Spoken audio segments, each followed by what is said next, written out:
Questions. Will a teacher in my district who buys pens, pencils, paper for his students be able to deduct these costs from his tax returns under this plan? H.R. 1 would repeal the above-the-line deduction for teacher expenses.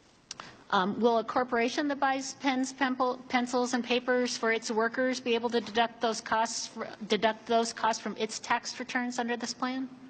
The general deduction for ordinary and necessary business expenses by any business entity is not changed, so it need not be a So they would. But yes.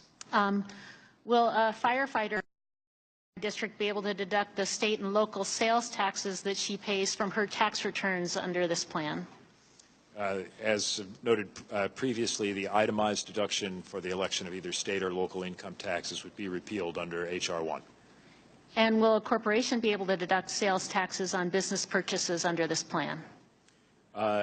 Sales taxes incurred as part of the production of income would remain deductible.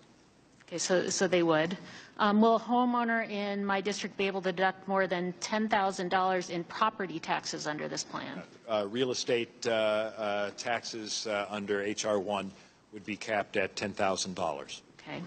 Itemized deduction. Okay. Will a corporation be able to deduct more than $10,000 in property taxes under the plan?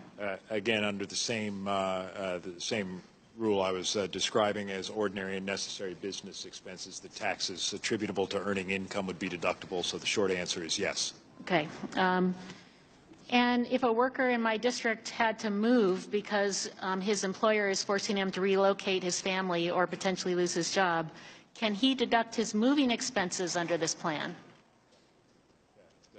That above-the-line deduction is also repealed, Ms. DelBene. He would not be able to. Correct, yeah.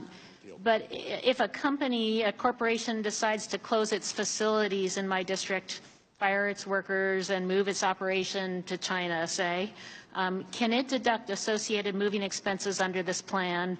Or, stated another way, can a corporation under this plan deduct outsourcing expenses incurred in relocating a U.S. business outside of the United States? Outside the United States or within the United States, those would be deductible expenses.